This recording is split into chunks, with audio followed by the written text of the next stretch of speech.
Hi there. Welcome to Bourbon Turntable. We are the show that blends the love of music with the love of whiskey. This week, we are in part two of our conversation with Nancy Fraley, Alan Bishop, Andrew Brockman of the band Mojo Thunder, and Boomer Purcell of the band Sweet Lady, talking about a few whiskeys and our favorite bass players. We've been talking about Joseph Magnus. We've been talking about Hindustan Falls from the Spirits of French Lick, and we'll be talking about Still Austin cask strength bourbon. Now, Nancy's done blending on the Magnus and on the Still Austin. Alan is the one that created the Hindustan Falls at Spirits of French Lick. So those are great. We've had a great time talking about those, tasting those, trying those with Boomer and Andrew. Now, if you don't know about Boomer and Andrew, Boomer Purcell is a bass player for a band called Sweet Lady. They are a high energy trio here out of Louisville. Uh, just fantastic, fantastic band. You can check out their work on Spotify. If you ever get the chance to see them live, I highly encourage it. A tremendous live performance. And Andrew Brockman is the bass player for a band called Mojo Thunder. Mojo Thunder is based out of Lexington. They have a studio album out, they have a live album out, and they're working on a new album that will be out in early 2024. But hopefully you were able to get out on New Year's Eve and see them perform live at Enchanted Forest. It was a really fun show. So these two guys are a couple of the best bass players in the area, and they've got some great thoughts so far on who their favorite bass players are. And it's been a fun conversation to have with them and with Alan and with Nancy as well. So be sure to tune in for this continued conversation. Here we go, part two, January 3rd, 2024. First show of the new year. So be sure to check that out. We also want to tell you while you're here, we're talking about dates. Our year in review show is going to be live next week, January 10th, 2024 at 8 o'clock Eastern time in the PM. So be sure to check out Drew and myself. We'll be live, hopefully having some conversation with you in the chat while we talk about our favorite things in whiskey and music from that year. Now, we want to also tell you about the Bar Cart Co-op. Bar Cart Co-op is a collection of friends who produce content for people like you, the whiskey and music enthusiasts.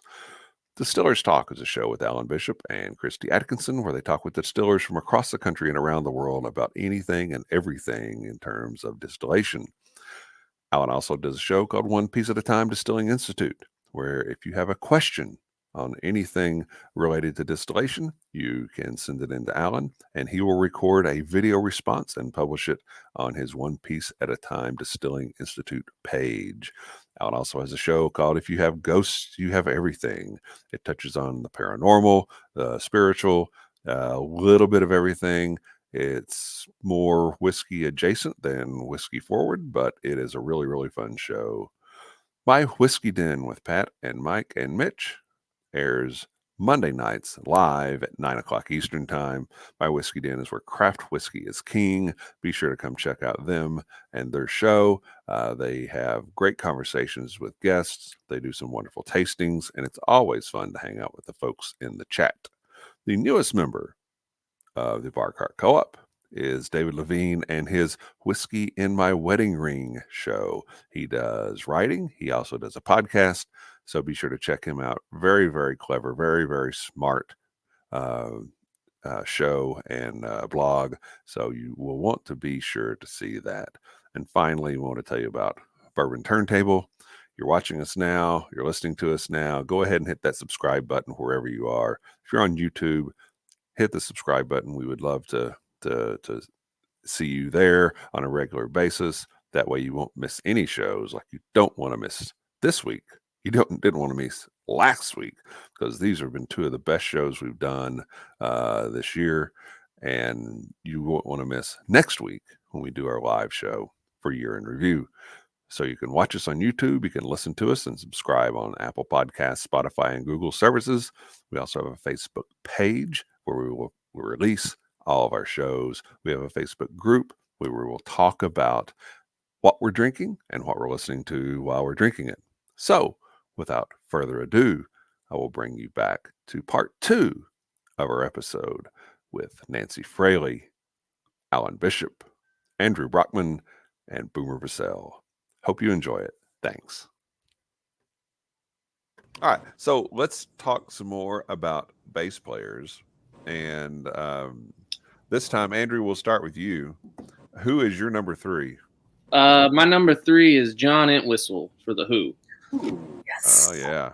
I think some people call him Thunderfingers, which is pretty accurate if you see any of his solo. He's just bonkers so good at it.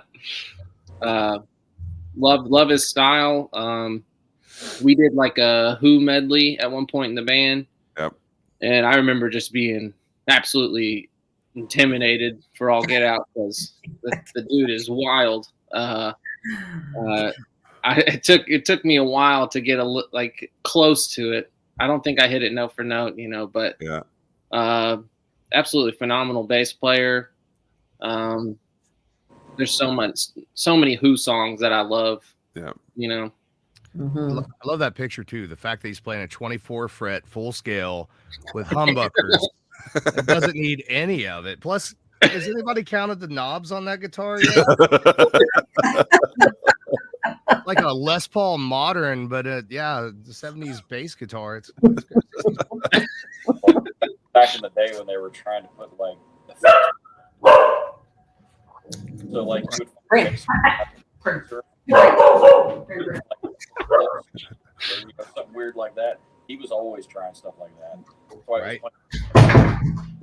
Limbic, excuse me. I think the dog just died. Kill the dog. Yeah, it's going all crazy on the street. All right. Brandon, say that again, please. Oh no, John, it was during that phase. Stuff they could to basses, phaser pedals, and right, and just weird stuff. Olympic was really big into that kind of thing, like pickups out of phase, and they were trying all sorts of stuff. It was before like all that stuff got thrown into amplifiers and on pedal boards because plug into a big speaker and you go right to the board. Oh, all right, Alan, who's your number 3? All right, so Stu Cook, and not necessarily for the CCR stuff, but for his work with Rocky Erickson in particular. The fact that he could keep Rocky Erickson on track for 2 full albums that are phenomenal and toured with him and didn't murder him is amazing. So Stu Cook was like literally like my number 6, no joke. Yep. I love those 2 Rocky Erickson albums passionately, especially the Evil one. And there is a great radio session that they released as a bonus disc a few years ago. It was the Evil One Plus One, and it was the whole album, but live in studio. And the bass is cranked on it, and the auto harp, ironically, is cranked on it. Any halfway metal band that just pulls out the auto harp and is like, Rocky used to be in the elevators and they had electric jug. Let's throw the auto harp on this thing. I'm in. Sold. Oh, that's awesome. You referenced the electric jug. I love it. Boomer, who's your 3? All right, my number 3 is Tim Comerford from Rage Against the Machine. Oh, wow. Let's go. His work in audio, the albums he did with Rage. I mean, he taught me to put air into songs, put space into them. You don't have to constantly be, those albums, there's a lot of space. He allows you to breathe. But also his rig, he uses 2 rigs, which a lot of people don't realize. One's clean and one's dirty. And he has an AV switch for him. So if you listen to the songs, he switches between, having the clean rigs on all the time, but he'll turn that dirty rig on and off, depending on, the chorus or a bridge or whatever. He's just a fabulous bass player, and he's really innovative. If you listen to a lot of the audio stuff, I mean, he had to play with Chris Cornell, and then of course the other guys against the machine, so he had to really bump things up, and he's just a very, very versatile bass player. He can do it all. I mean, I love the guy. Oh, that's a good choice. I didn't think of real him, good choice. but you're right. That is a fantastic choice. I didn't know about the AB rig thing, but that's cool because that's a lot of people know that. But the early Floyd stuff, whenever Sid was still in the band, Sid would do that and Roger would do that. They'd both have a clean and a dirty cabinet, and then tape delay machines, so they could get out of phase when they played live. Tim Comerford also builds his own pedals. So if you look at his pedal board, they'll just have weird names on them with like label maker, you know. So figure it out. And he was doing an interview one time, and he pretended to work on a bass amp, and he like pulled the tube out and like put a lighter under it and then put it back in, just to freak them out, just so they didn't, you know, just so they couldn't. That's awesome. Little stuff like that. I love it. Yeah. This guy would be a great distiller, by the way. All smoke and mirrors.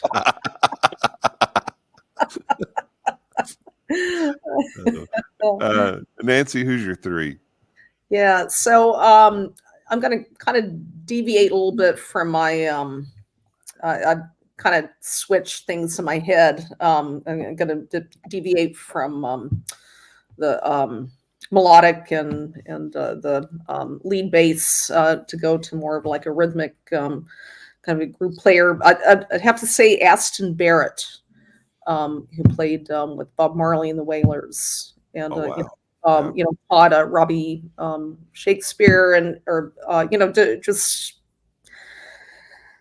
such a good feel to it. And you know, speaking about being able to leave space and air in there, and you know, that's I mean, again, not that I'm a great bassist or you know, by any stretch, but I do have to say that players that kind of you know, it's very easy to overplay things, and I think kind of knowing when not to play and kind of letting there be silence sometimes is so effective.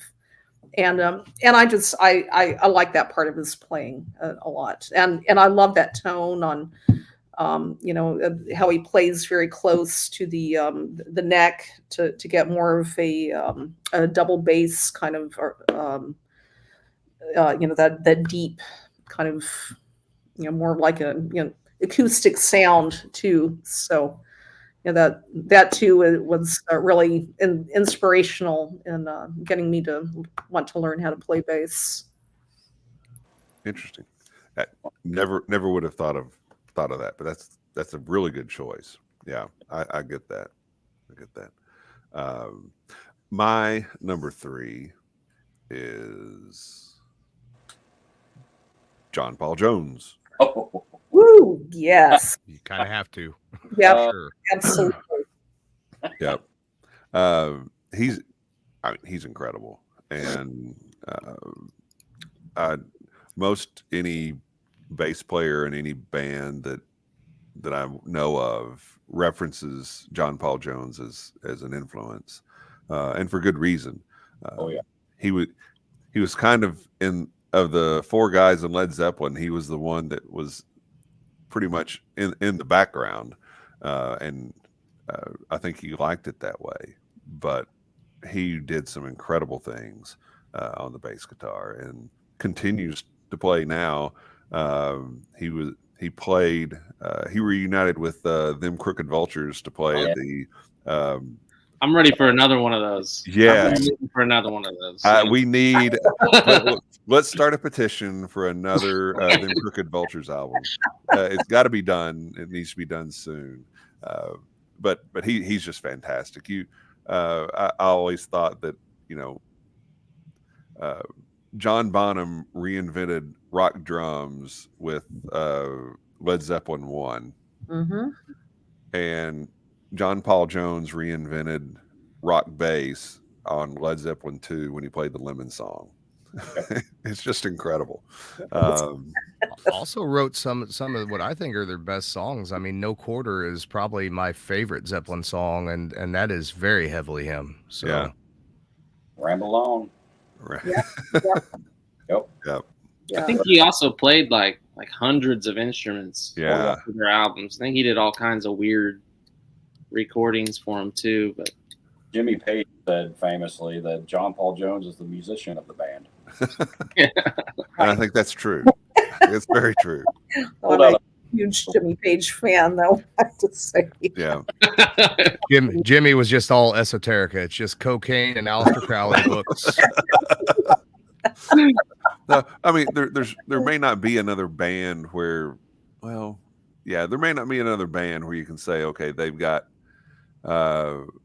their 4-piece band, and each and every one of the guys in the band is top 5 all time at what they do.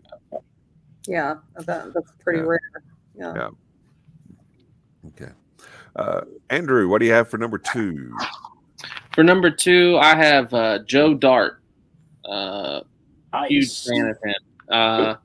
I don't think I could ever be as good as him, and I don't even want to try. But if you've ever heard Wolfpack, he is unbelievable. The dude can just play fast. He knows when to pull it back. He's got the funkiest stuff. It's just the best like nerdy white funk I've ever heard. Like it's. So, I think the whole group's like that too. Right. I mean, look at the bass rig. It's like he's got one knob on his bass, his signature bass. Yeah, he's like a big claim to. Oh, like if you need more knobs than one, like you're not doing it right. Yeah. Purist at heart. I remember an interview he did. He was like talking about how like if you're a bass player and you're not playing sevenths, then what are you doing?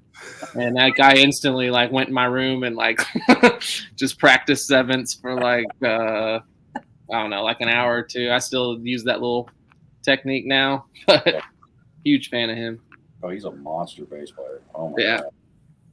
Yeah, you've named one that I'm not that familiar with, so I've got it written down. I'm going to have to dive into that. Oh yeah, Fearless Flyers is another little project he did, and you just want to see some musicians just like show off how good they are. Yep, it's definitely a really good. There's no lyrics, just kind of check out how good we are at our instruments, But Wolfpack, look them up. They own everything.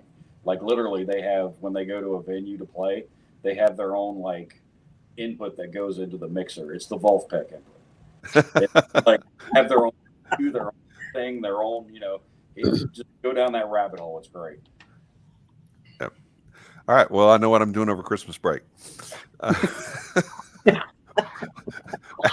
Alan Bishop, who do you have it to? Well, you made my list so much easier, Kevin, because you kept getting mine. So since you got John Paul Jones, I got to take Justin Chancellor from Tool. So, oh yeah, there you go. He can't not be part of the list again, and that's the melodic quality. Again being able to go into it heavy, also knowing when to back off. And the number of ghost notes, just like what Adam does on guitar, that he'll throw into a song they're there, and they're there. Well, they're kind of there. Right, it's more the intonation of it, but somebody can really set a mood for a song for sure. So, yeah, that's a really good choice. I think that's yeah. I mean, Tool is a very different kind of musicianship. I think it kind of has some roots in prog rock, but yeah, I think it's fantastic. Somebody, they are the Pink Floyd of this generation. And I can see yes, 100%. Yeah, I love that Kevin has beat me to 2 of them now, so I get to change my list out. It makes it so much more fun and easier. And I suspect I know who another one of his is, so I have an AB for that as well. Well, you do, and you don't have. We can have duplicates. That's okay, but no, I refuse. It's unacceptable. There's too many good bass players. All right, yeah, well, that's true also. Boomer, who you got it to? All right, my number 2. This one is kind of an underrated bass player, but he's from a band that everybody knows. Casey Daniels from Seven Mary 3. Oh yeah. So yes. 7 Mary 3. Everybody knows their first album, but they can't name anything after that. Right? It's an incredible American Standard album. But I mean, he carries those albums. I don't even know how to explain this guy. Like I don't play with a pick, and I don't.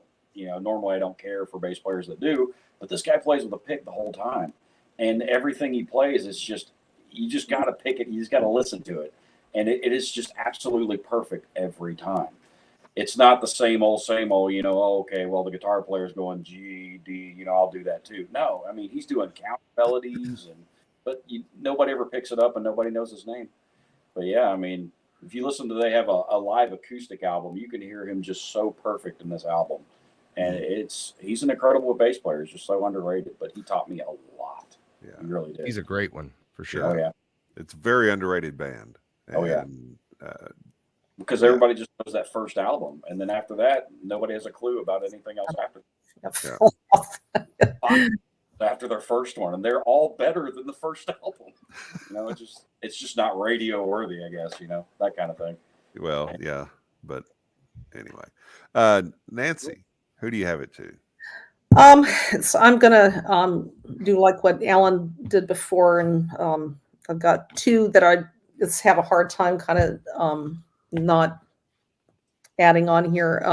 Might be a little predictable. I'm sure it is, kind of based on what we were talking about before the show started. Geddy Lee. As a kid, I can't tell you how many times I probably wore out my vinyl listening to 2112 over and over and over, and Farewell to Kings, and all that stuff. It still blows my mind to this day. And I don't personally play that way. I mean, I don't think I could. But I love his playing. I just find it so inspirational, and I never get tired of it. And I have to admit, I like his voice too. Yeah. Which is, he gets a lot of, has gotten a lot of flack for that over the years. High pitched sound, but number two again. Yep, there he is in all his glory, slapping that bass. Again, maybe kind of predictable, but as a Skynyrd fan, I couldn't not add Leon Wilkeson. Yeah. Being able to keep up with that 3 guitar army and play some lead bass and yet hold everything together is just the man was his bass playing, I think, was very intuitive and in a lot of ways too. I just again that's been a huge inspiration for me, and the world lost a great bass player when he died. Yeah. And those are my two. Nope. That's I can't argue with either one of those, and I can't argue with either one of those because my number two is Geddy Lee. Woo! All right. Yeah. And how he's able to play the bass and play keys when there's a keyboard song and still sing. It's just incredible. And with his feet sometimes while playing bass while singing. Yes. And play bass unsyncopated as well. Yes. Yeah. Quite often. Yes. He's a witch, and he kind of looks like one too. I swear. Every time I see pictures of him, I can see him just swirling a big old cauldron, He's got that vibe. But if you go back and you watch any of the interviews that he does, and there's one where it's basically the 3 members of Rush having dinner together and just having a conversation. That's fantastic, and it really comes across how genuine a guy he is, and really the other guys in the band too, and just seems to be just a nerd that can play bass phenomenally. So yeah, documentary on the lighted stage. They love that. Gene Simmons, and he said that they took Rush with them on tour, and they said, "Yeah, let's go get the Rush guys and go party." And they walked in the hotel room, and they were all reading books. Yeah. Yeah. What a band was it that when early on they would put these pink slippers and Velvet in Underground. front of Getty's microphone, and then call him Glee. You know.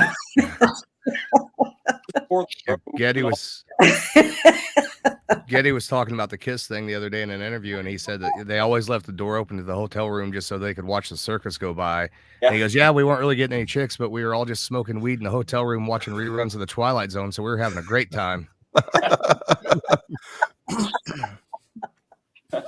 Well, Geddy Lee likes to introduce himself as Alex Lifeson when they're out in public. Yeah. Yeah. So usually people walk up and go, "Oh, I just love Rush," and he'll go, "Thank you, Alex," and hand it back.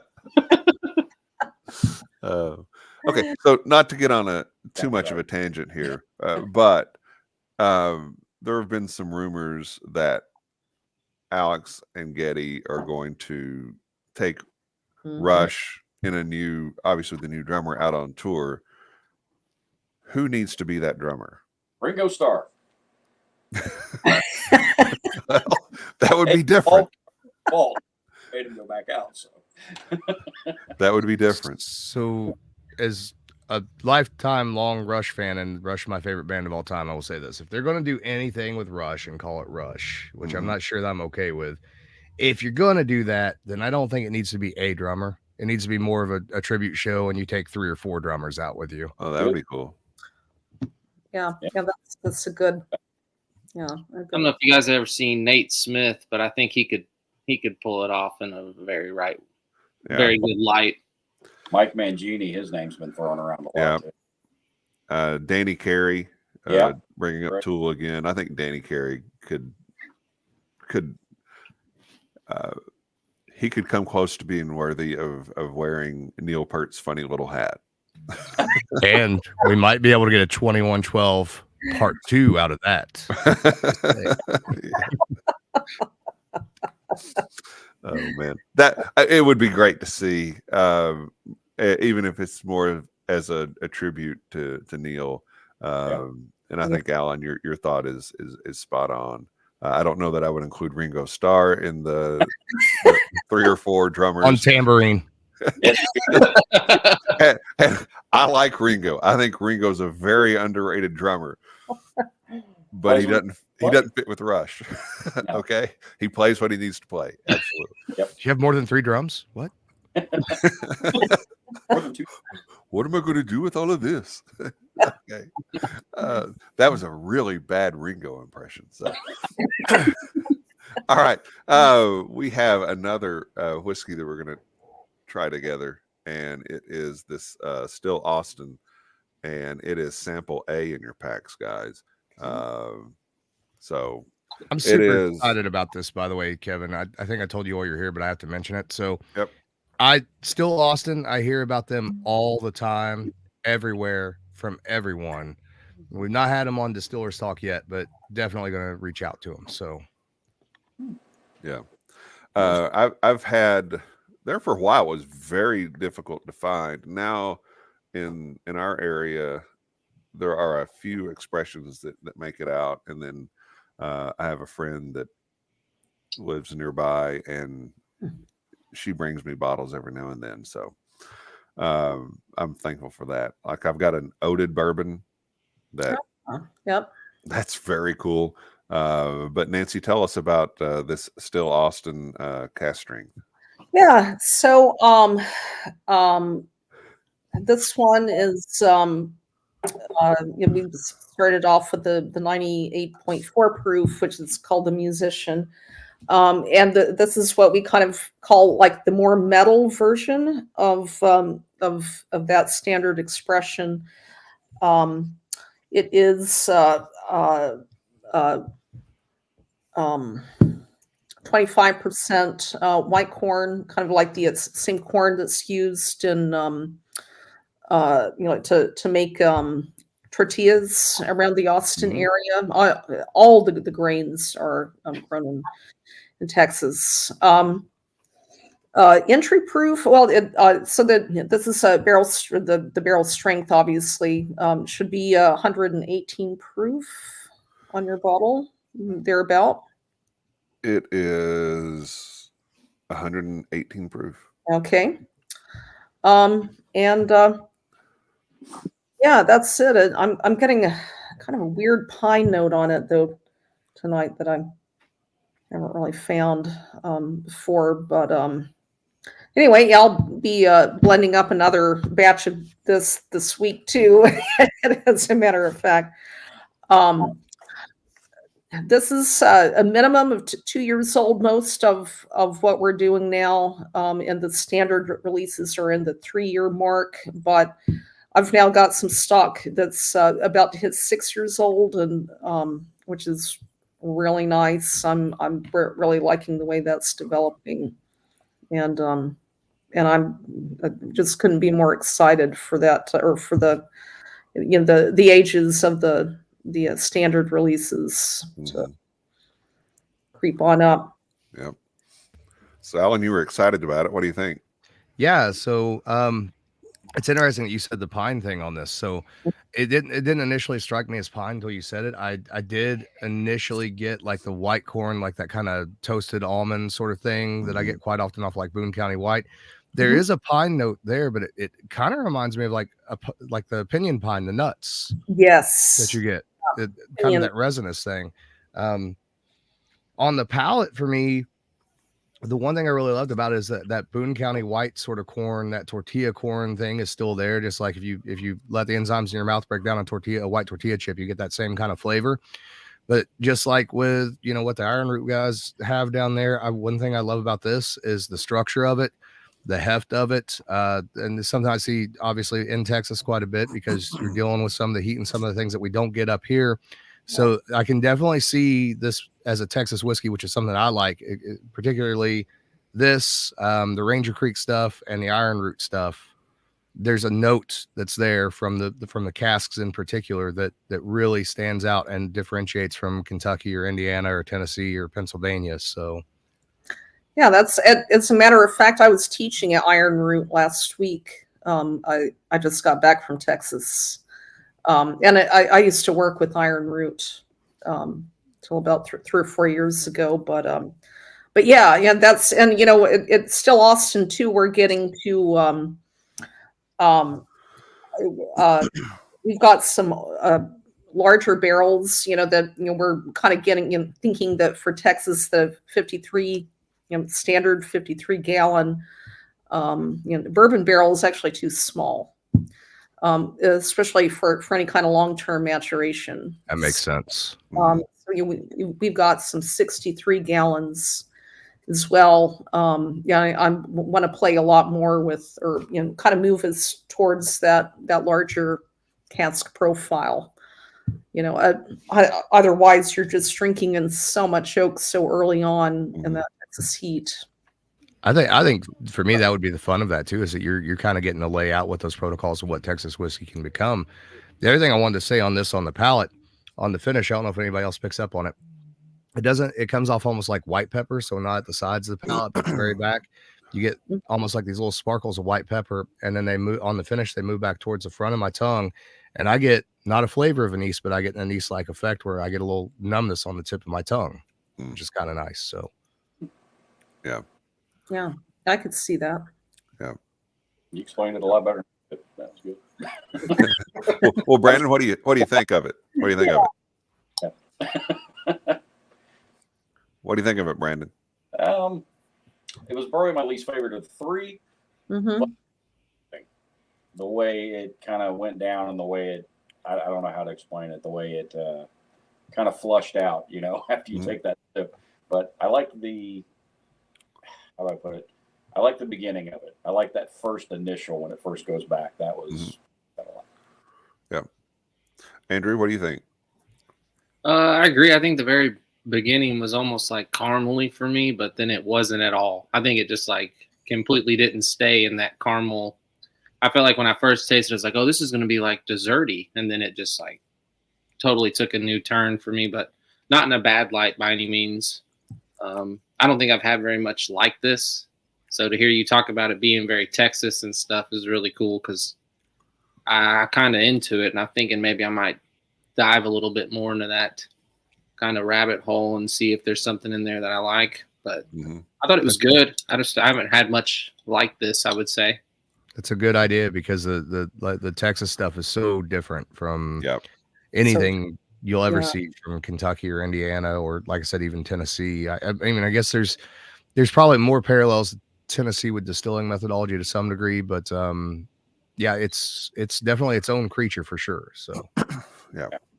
I get okay, and a lot of times on shows that we do or Alan does, we talk about fat guy tasting notes.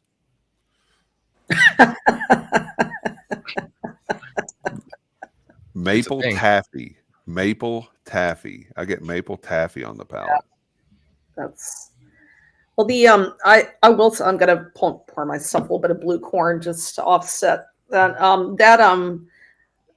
That pinion nut kind of thing is not that. That's an atypical flavor in there. Mm-hmm. That's not something I really should be getting in there. I've never tasted that pinion nut thing in anything before. That's a new phenomenon to me. Yeah, I agree. That's that. Yeah, that batch certainly seems to have that pinion nut thing to it. Well, I like it a lot. It's the first time I had it was when I was pouring samples. Because quality control, you got to make sure, but I really enjoyed it. I've enjoyed everything that I've had from Still Austin. I think they're doing great things. And Nancy, you're obviously being a great assist and leader with what they're doing, what the progression of that distillery. And I'm excited to see what comes up in the future for them, because everything's on track. But I do want you to talk a little bit, and I'm going to put this a little bigger here so you can see it. Yeah, you bet. This talk about the musician and why that was called the musician. I guess the sister product of this. Yeah. So that's we have our bourbon whiskey is named the musician, and the rye whiskey is the artist. Mm-hmm. And so the idea was, of course, Austin being such a musical city, and place where artists go, and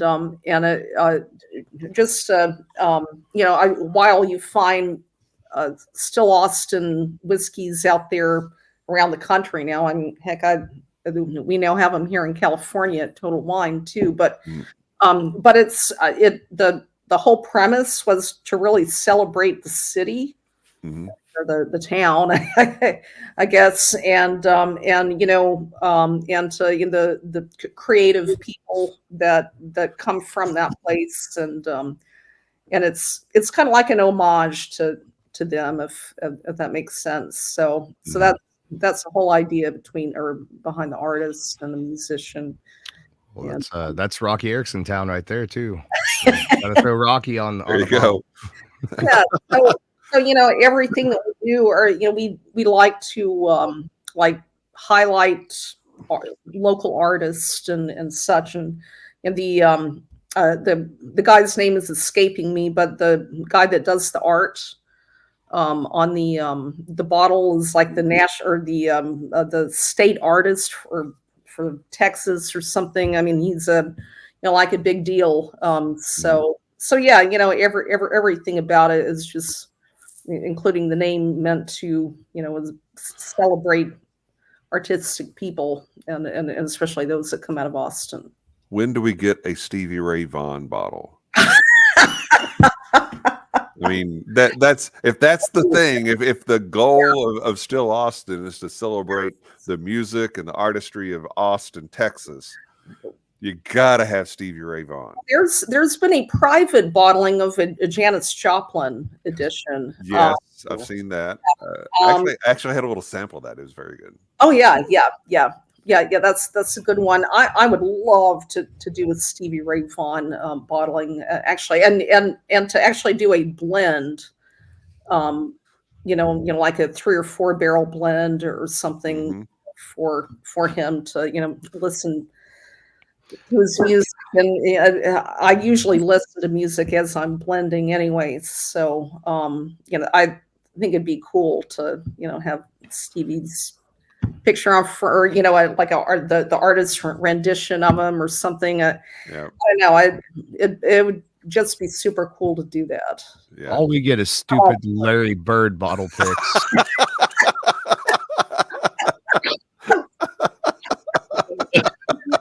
Oh God, I'm so sorry. Hilarious. The pick from French Lick. Yes. Oh man, that's so bad. It's so very bad. Well, there's also John Mellencamp picks up at Johnny Cougar. Our Truth. Yeah, that's right. So yeah, you got that going for you in Southern Indiana. Okay, let's go to our number one bass players, and Boomer, we'll start back with you. Who's your number one? I can talk about this guy literally for hours. I'm not kidding. So I'm going to try to make it as brief and as possibly. But Jeff Ament from Pearl Jam. Oh yeah. Where to begin? First of all, he takes on stage. He has 12 basses on stage. 12.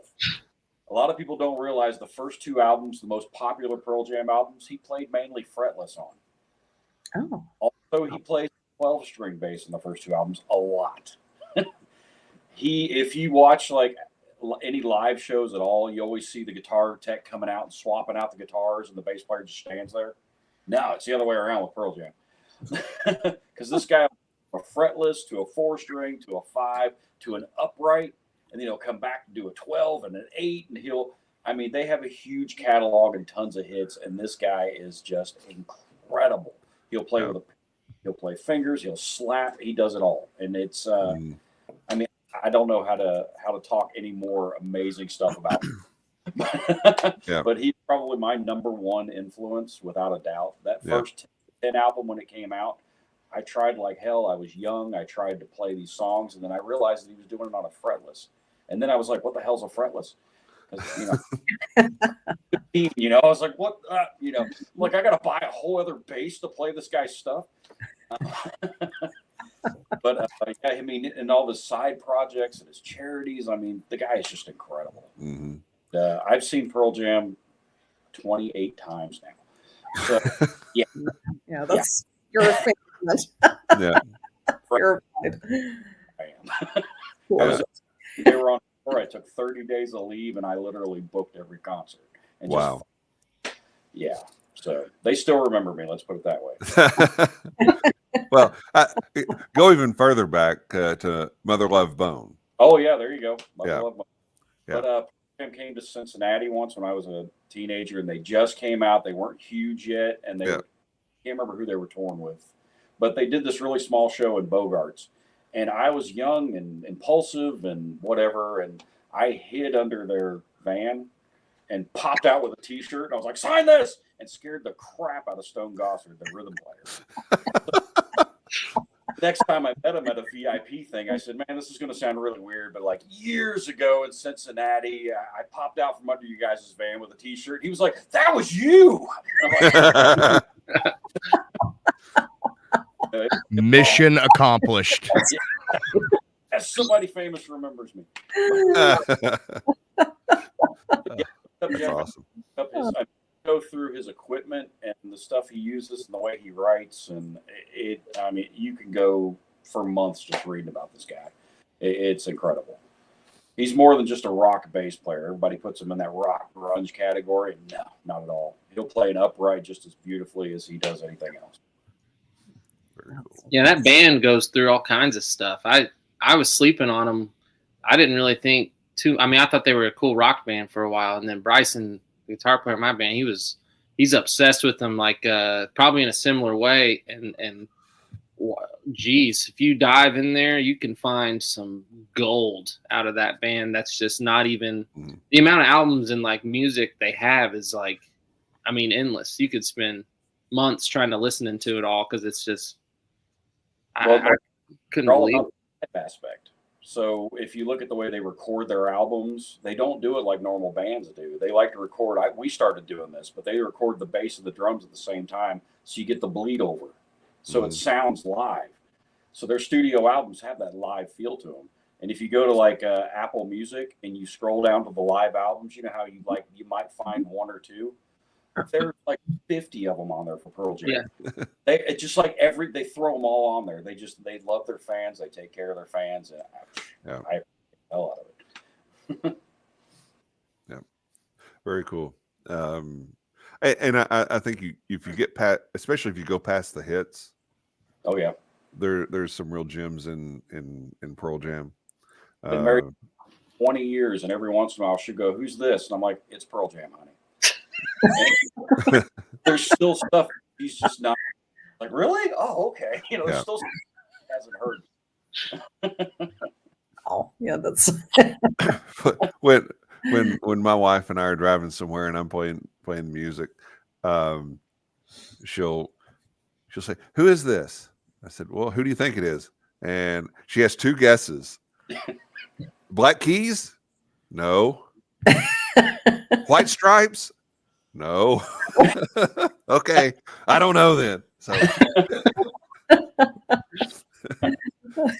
that's how I have her trained. Anyway, Nancy, who's your number one?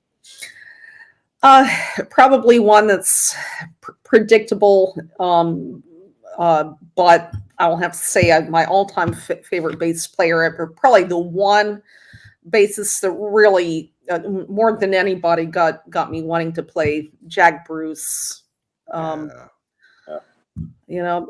just love Cream, and I liked every things he did afterwards. And the Cream era is my favorite, but when even before then, when he was with the Graham Bond Society, and just and classically trained. I think he studied cello originally, if I'm not mistaken.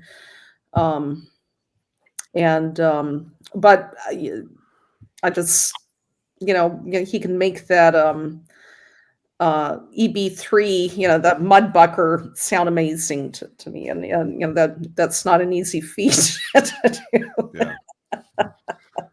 But as a what I would consider a lead bassist too, I love the way that both he and Eric were able to take things like way out, on a tangent, and then just bring everything back in again. And he's another one of those where the intonation is super important, especially with the Mudbucker, and being able to know right when to hit that note and how long to actually hold that note. So absolutely. Yeah. I wish there weren't such contentious relationships in Cream, that they would have been able to go on a little longer. Eric Clapton talks about how they would be doing a live show, and basically Ginger Baker and Jack Bruce would be arguing, playing against each other. And he said, there are some shows I would just put my guitar down, walk off the stage, and they never even noticed. That's I don't know if don't mean to go too far on a tangent here, but have you guys seen that that documentary called was it Beware Mr. Baker? Yeah. I loved it. I thought it was it was awesome, hilarious. So many, I don't know, it made me look at Ginger Baker a little differently. Good and bad, Yes. Yeah, exactly. Yeah, he was brilliant, but God, what an ass. Yes. I'd love to watch. I don't know if I could play with him after seeing, but the dude was brilliant, like you're saying. He was a genius. Yeah. Andrew, who do you have for one? Well, you said it earlier, and I don't care. I'm not changing it. I'm holding it down. I have John Paul Jones as my first. And, yes. Yeah. I've obsessed over him. I mean, since the beginning. Funny enough, like whenever Mojo Thunder started, we recorded a song called Soul first. That was the first song we wrote. And then the second one we did was a Zeppelin medley. And like we talked about what songs to put on the medley. And I instantly was ready to do the lemon song, which was so funny to hear you say that too. It kind of just tickled me. I was like, I'm not going to say anything. I'm going to wait. I'm going to wait it out. But absolutely love his play style. I still go back to look to it. There's a song called Bring It On Home. And the way he slides to the bend of the guitar, I still like attempt to do that with Bryson and Sean now. Absolutely love the style. I think I'm not as good, but I've taken way too many techniques from him. I don't plan to stop either. Yeah. And I loved his playing on Traveling Riverside Blues. Mm-hmm. Well, the Robert Johnson song. Yeah. Yeah. Just yeah. He would ordinarily he's ordinarily on my list, but after his name was put out there, I have to admit I kind of. Oh yeah, I thought about it. I was, I'm going to ring true, right? Yeah. Yeah. No. Yeah. I think that's obviously I think that's a great choice, and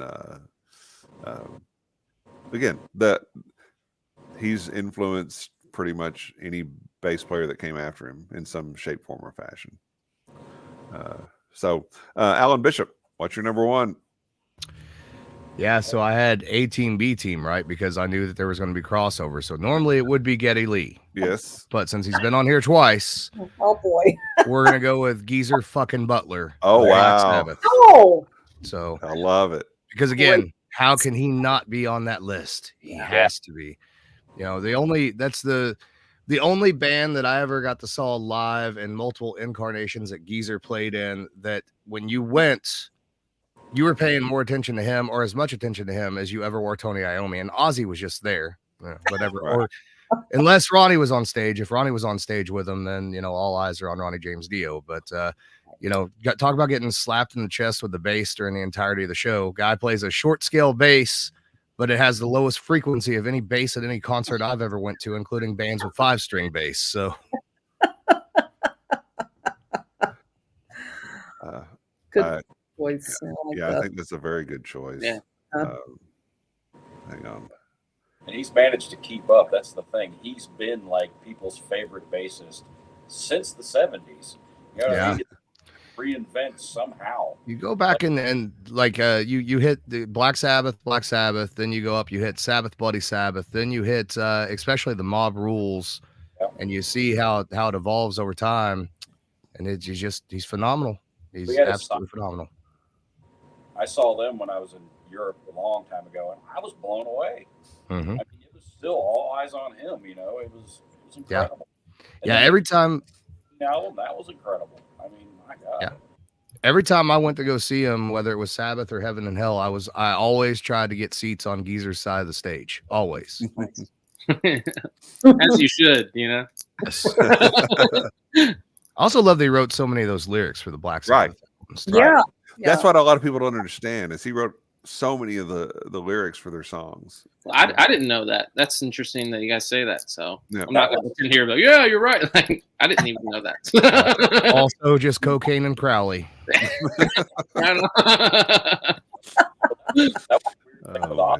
Ozzy actually liked his bass players to write a lot of the songs. So if you read Rudy Sarzo, his autobiography, he like catalogs all of that. Oh, that's really cool. He had him. Read that. Robert Trujillo wrote a lot of the stuff. Bob Daisley. Ozzy really likes it when the bass players write the songs. Yeah. Interesting. Yeah, he likes it better when he can steal the royalties for it too. But that's a whole other story. Well, that's a different conversation for a different day. Just do a whole show called "Why We Don't Like Sharon Osbourne." Well, that show would be longer than this show. All right. All right. My number one, and Andrew's already mentioned him, is John Entwistle. Nice. Good pick. I think he stands up on merit, but it also stands up to me personally. The Who was probably well, not necessarily the first band from the 60s that I started digging into I was born in '67, so you can see how old I am. But when I got to be a teenager and started digging back into that music from the '60s and the '70s, the Who was probably one of the bands that I really dug into the most, and he was probably the first bass player that I played air bass to, and he just is fantastic. Everything that he plays is just incredibly creative, but still manages to fit within that band. So John Entwistle's my number one. Well, he was. That guy was two-sided. He was on stage. He would literally stand in one spot and play beautifully the entire show. Right. Everything he played was perfect, and then he would get off stage, true rock and roll style. I mean, the guy died in a hotel room with, you know what I'm saying? Right. He straight up. And when he got on stage, it was about that bass and nothing else. Yep. Yeah. Cocaine and Crowley ain't for everybody. Oh man. Anybody you think, wow, they should have been on the list, or an underrated bass player? I'm surprised that one didn't make it on. Yeah, who's that? Is that Billy? What's that? Billy Oh. Sheehan. Oh, I thought about it, Yeah. but Because I listened to Talus religiously. That band inspired the snot out of me. I don't even attempt to play the songs though, because I know better. yeah. I mean, his bass playing on his own is amazing, but the way that he translates his fingers to what comes out of the speakers is out of this world. His rig is insane. I mean, his signature bass has two inputs, and it's for each pickup. So he has a rig for each pickup. It's Wow. Yeah. The fretboard is scalloped too, isn't it? Yeah. But Yeah. the high compressor scallop bends Yeah. so. That's what I thought. That's Well, Yamaha makes a signature bass because somebody had to make something, because he's always grabbing the neck and bending, and he kept ripping them out of the body. So, he's got a 6-volt miter point in his, and they come in at an angle, and then the 4 go in regular, just so he won't rip it out of the body. I mean, the guy is a monster. wow. yeah. But He's I can't definitely like Steve Vai of bass, he's nuts. Steve. Everywhere, dude. I mean, Oh yeah. I still listen to the Winery Dogs from here and there. I used to found that through him, but yeah, I don't know. There's just no way. I don't know how people can learn to do that. You know what I mean? Well, he used fucker also, and it came out clear as a bell. I mean, it's just incredible. Yeah, I got two guys I'll throw in. Another metal guy, and then another local, but also used to be famous guy. So the first one is Rex Brown from Pantera. Does not get nearly enough attention. You can't hardly hear him on the albums, not really. But if you go back and you listen to those isolated tracks, or you ever get to see Pantera live, Rex is kind of like Cliff. He's at it. He's playing lead bass, but Dime got all the attention. And the other guy that doesn't get nearly enough credit, especially during the alternative rock sort of period, late alternative rock, is Jesse Vest from Days of the New, Tantric, and now the Louisville Crashers, or Crashers as they're called. So not only a great bass player, but also a great songwriter and a great guy all around that doesn't get near the credit he should. So you take him and the two guys we have on our show, and Scott Cottle from Blue Funk. Those are the 4 best bass players in this area, without a doubt. There's nobody that comes close to those 4 guys. And then you got to jump in a time machine, go back and get Lonnie Mack from back in the day too. So the only bass player that ever officially played with the Doors. Wow. We'll have to get in that time machine then. I thought that was wasn't that Jerry Sheff that played on some So Chef played on some stuff, but Lonnie Mack was the one that did all the LA Woman stuff. Okay. Was actually the official bass player. Never went on tour with him, but played on all that stuff. So played on all that stuff. Also an old school, I'm sure you guys are familiar, Mom's Music hangout guy. So Yep. Anybody else? Yeah, I think there's two people I'm shocked weren't on anyone's list, and that's Victor Wooten. Oh, God, yes. And Jacko. I can't believe he didn't make it to anybody's list either. That dude's a god in his own world as well. I mean, both those people are kind of just so far past the element of learning it as a bass and just learning it as like a way of life that it's outside of my comprehension, I guess. But Victor Wooten is hands down this guy that has ever lived. I am not kidding. I met him one time at NAMM. We were doing that bass. Sorry, don't know where I am. Michael Kelly. I don't know if you know that brand, but I was tied to them for a little while. And Victor Wooten was helping out with them at NAMM, and he was in the booth that I was at, and I was dumbstruck the entire time. But he is absolutely the sweetest, nicest guy that ever lived. And I think that he plays bass so well.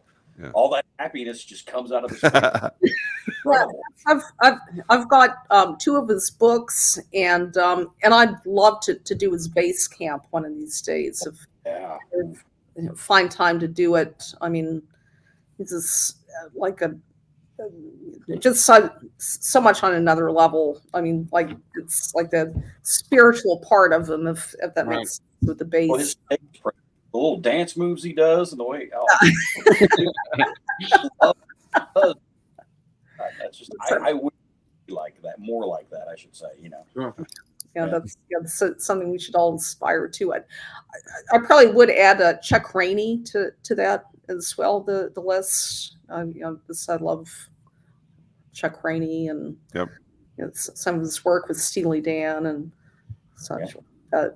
Everything he's done for that matter, but yeah, kind of what stands out. Yeah, I've got a few that I would like your thoughts on. One is James Jamerson. Yes.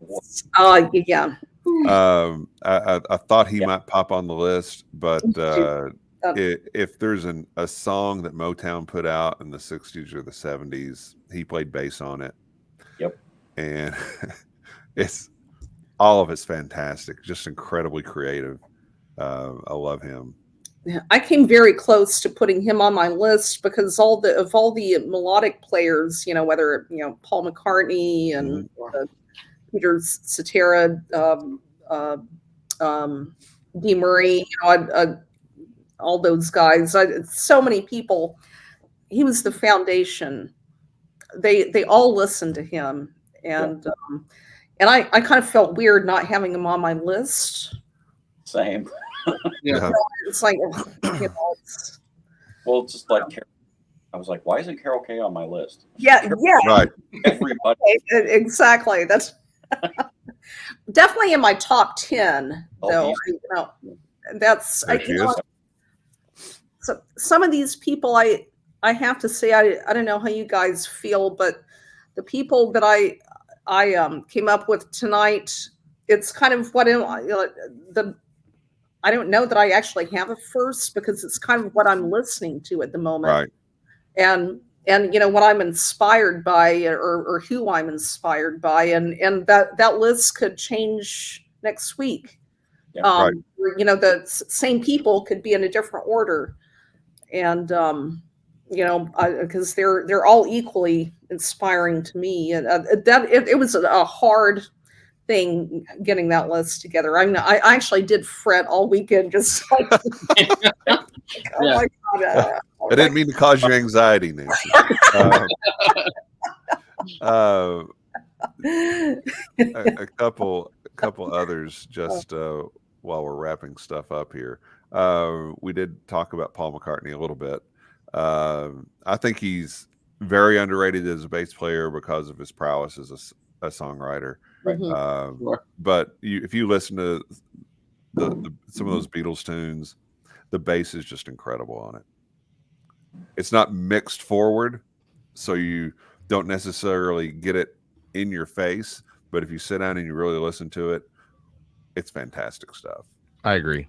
I agree. And I think from about Rubber Soul onward, that he really, it's like he finally kind of got what he was doing, if that makes sense. I mean, I like the early stuff too, but but you know, he started to get really creative, and I mean, that's just a fun one to learn. I mean, anytime I've learned a Beatles song, I'm not bored. It's just I feel like it's not necessarily difficult, but like that almost kind of makes it more enjoyable to just be in that like nice groovy pocket, or you know. Well, the way he plays too, you get in that pocket and you play that, and you're like, "This is great." And then I'm like, "Oh dang, I have to sing too." Wrote this Right. I can do this. Oh darn, I got to sing. Another that almost made my list is Tony Levin. Oh my goodness, the Stickman. Yes. Yeah, Stickman, King Crimson played. I mean, he's been Peter Gabriel's bass player since Peter Gabriel left Genesis, I think. Yes. And you listen to the Peter Gabriel 3, which is the Melt album, or So, and just the bass work on that. Both those albums is it's just incredible. He's a genius. And he did an instrumental album called Bucket List last year with Phil Kagi and Jerry Murata. Oh, it's incredible good. Incredible good. Stickman Miners. Yeah. That was an incredible show. Yeah. I mean, they made a lot of noise for 3 dudes. Shocked. All right, I'll throw out one more, and then we'll wrap things up. Chris Squire of Yes. Yes, gosh, yeah. I mean, the instrumentation in that band is just such at a next level, anyway. But what he does and on the bass is truly phenomenal. I don't know. You guys tried to play any Yes? You played any Yes before? Oh yeah, I looked up Roundabout the first time I heard it. I wanted to learn that, dude.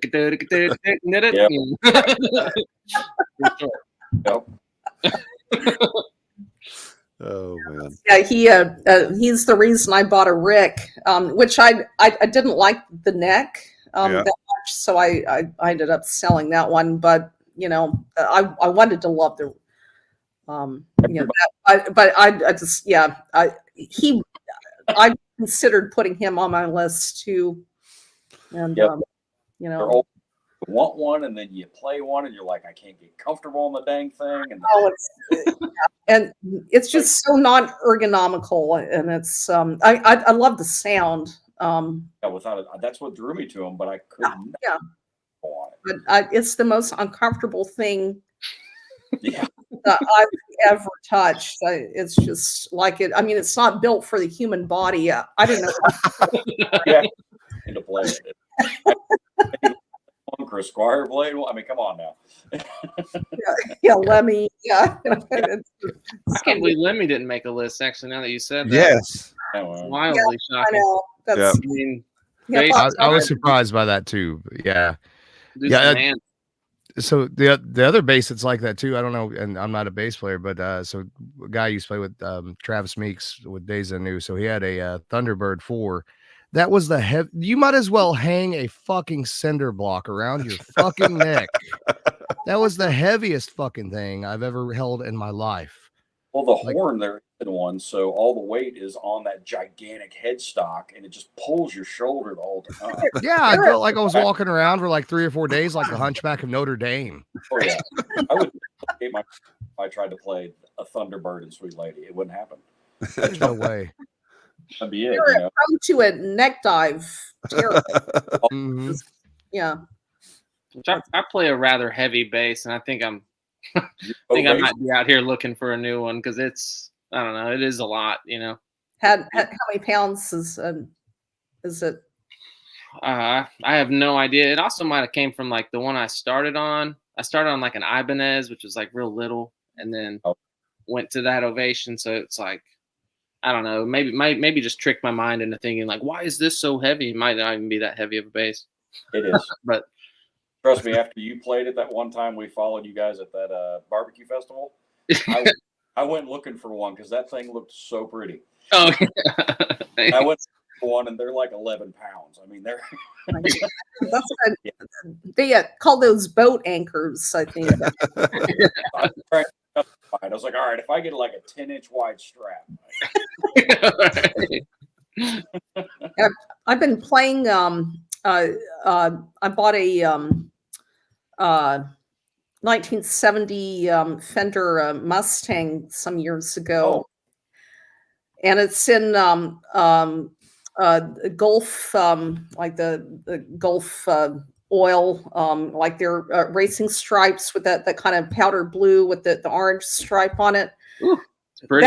That's probably at the moment my favorite bass. That thing must be like 5.12 pounds or something. I mean, it feels like a toy when you hold it. It's I've got some flats on it, and it just I love that bass. It's so comfortable. I mean, it's.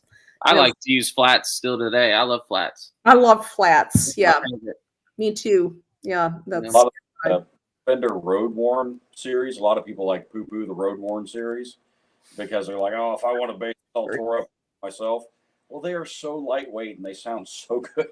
But the Road are much lighter than the regular basses. I mean, that's my main axe. Oh, that way. Sorry.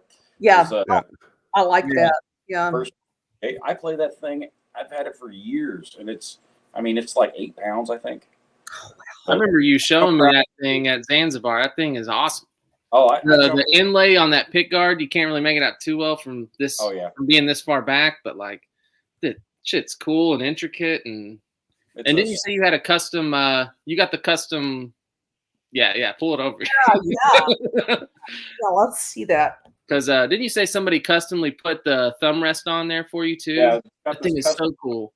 On the top. Oh wow! I love that so much because that just makes so much sense. I like that pick guard too. Yeah, stainless steel, and it's custom. Like the guy carved it by hand. And then I told him because I always put these thumb rests on all my basses because I'm always moving, playing back here and playing up here. Mm-hmm. And I always mess up my pickups. I always mess up the height. I'm always pushing them down, so I started putting thumb guards on them, and he just thought that was the coolest thing. So he made me this cool little thumb guard for it. So, but yeah. Oh, that's brilliant. I love it. Pick guards, if you look them up. But I mean, it's just the perfect bass. That configuration of your that jazz with the two stacked, like a 1960 62 I think is when they stopped doing that. Yeah. But you have a volume tone for each pickup. Yep. That's nice. That's I love those. So you probably can't hear it, but they click. So when I'm on stage, my set list, it has numbers next to it, and it'll say have the song name, and it'll say 2-4, which means I got to click back 2 on the bridge pickup and 4 on the neck pickup. Crowd doesn't know the difference. They just know the sounds different, but that's how I differentiate. And that's cool that you can tune it in that deep. That's cool as hell that you can get that specific of a sound out of just the same instrument. It's incredible. I mean, it's a very versatile, but the stack knobs, it's really hard to find. I mean, Fender, sure. Yeah. I mean, I own 2 of them, and one of them I had to modify. I had to get the stack knobs and put it on it because I couldn't find one. Yeah. Weighed a ton or something. I don't remember what the deal was. But I play very clean. I don't use any overdrive or anything, so I can use the single coils and go up to the neck pickup without having all that feedback noise and all that. So sure. It just helps. I love that. Yeah, I've got a stack knob. When Fender from 1982 to 84, when they were trying to kind of get the the American vintage line back on again, and it's kind of like the beginning of the custom shop. But I've got a jazz bass from 1983 that has the stack knobs, and it which interestingly enough actually used to belong to Tom Peterson from Cheap Trick. Oh, nice. That's cool. Yeah. But I love that bass. I've got rounds on it at the moment, but I want to put some flats on it. But yeah, and those Yeah, it's just awesome. Yeah, that's a fun bass. Okay. Like, All right. The simpler the better. You know, I Yep. the Jeff Ament thing for Pearl Jam using the 12 basses. I tried it all. I would bring 3 basses to gigs, and then I just find out the crowd didn't know the difference, and nobody cared that I had 3 basses on stage.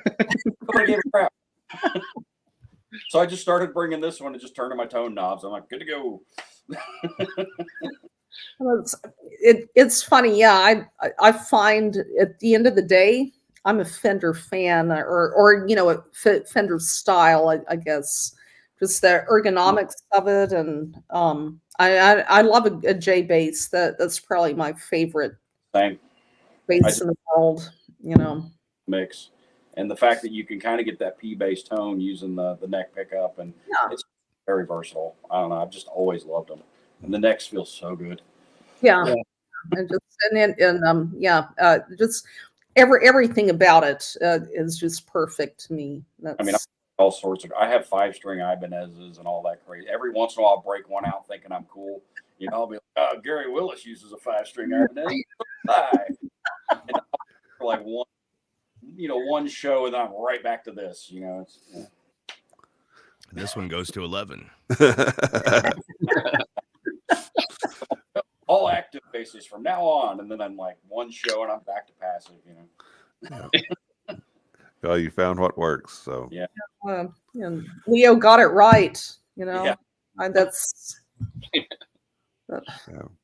All right. Well, we'll start wrapping things up here. I hope everyone had a good time. I think this was a blast, and got to try some fantastic whiskey and talk about some amazing bass players. So let's talk about where everybody can find you on social media. Alan Bishop. The easiest way to find me is go to thealchemistcabinet.com, because that'll link to everything that I do out there. And I don't have any of my social media memorized because I'm terrible at this. There you go. That's your Instagram. I did not know that until you just did that. Well, you're welcome. Now you know. I appreciate it. I have people for that. Not really. Just usually that I'm drunk when I set that stuff up. Yeah. So. Oh man. Boomer, how about you? SweetLadyOfficial.com, just Sweet Lady Band, Sweet Lady whatever. Go to all your Facebooks and Instas and all that, and it'll have my name on there. Yeah, there we go. And then it's a great picture, by the way. I like that. But yeah, and then if my personal one is under like Boomer Bassist on Instagram or something, I don't know. And then Facebook, just look Brandon Boomer, whatever you want to do. Go to Sweet Lady and find me. Yeah. Come to the show, even better. Come to a show. That's absolutely better. Yeah. Andrew, how about you, buddy? It's all Mojo Thunder Official. So if you want to check us out on Spotify, that'd be awesome. Mojo Thunder on that, all one word. And Instagram, Facebook. I think we even have a TikTok now. Wow. So I'm making absurd videos where you can see me acting like a heathen and hopefully make you laugh a couple times or two.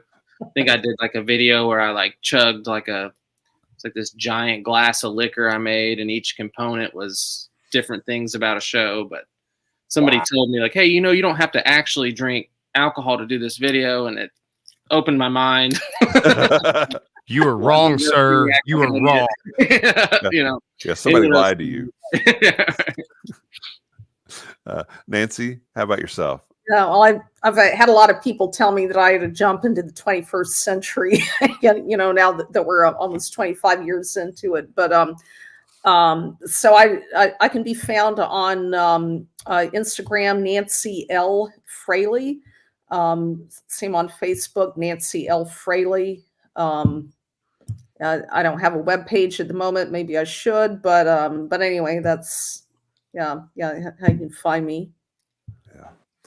Well, as for our show, you can watch the show on YouTube, and if you're over there watching us right now, subscribe, please. And you can listen to the show on your favorite podcast platform, as long as it's Apple, Spotify, or Google. We have a Facebook page where we post all of our shows. We have a Facebook group where we'll post things that we may be drinking and what we're listening to while we're drinking it. So perhaps in the near future, you'll see me posting some things about what I'm drinking and which bass player I'm getting off on at the moment. Because we've talked about a lot of different incredible bass players tonight, and we've got a couple here that I think can hold their own with pretty much anybody. And I'll say this in all truthfulness, possibly the best concert I saw all year was when Sweet Lady and Mojo Thunder played together at Zanzibar this year. That was just incredible. It was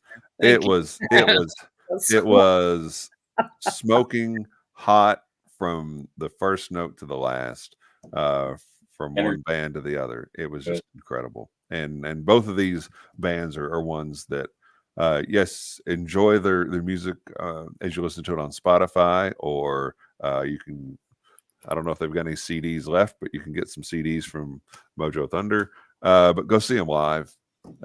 Support live local music. It makes a huge difference.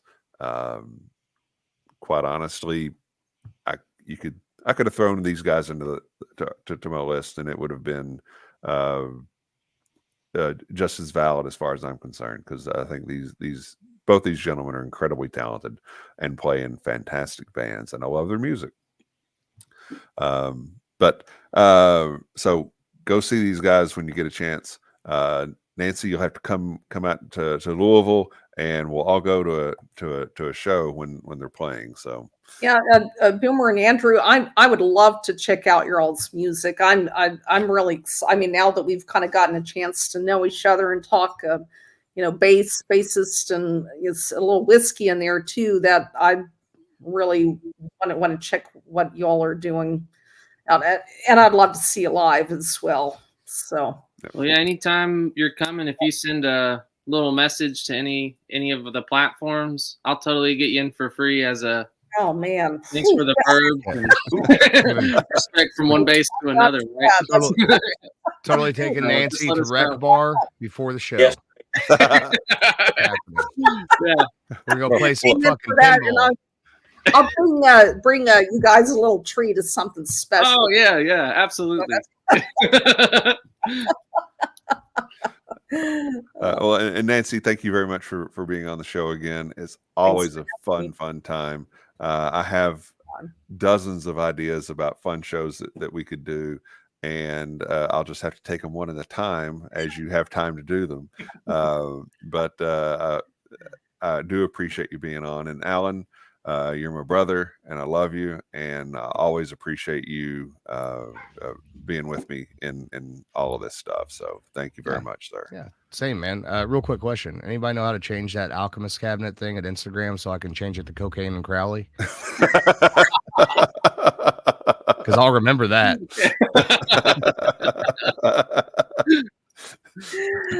Yeah, I like that. Yeah, Cocaine. Well, we'll figure it out. We'll figure it out. All right. So on behalf of Alan, Drew, who unfortunately could not be with us, he would have had a great time with this. Brandon, Andrew, and Nancy, thank you for watching, and cheers, love, and free bird. Free bird. Woo! Yeah. Night, folks. All right. Over and out.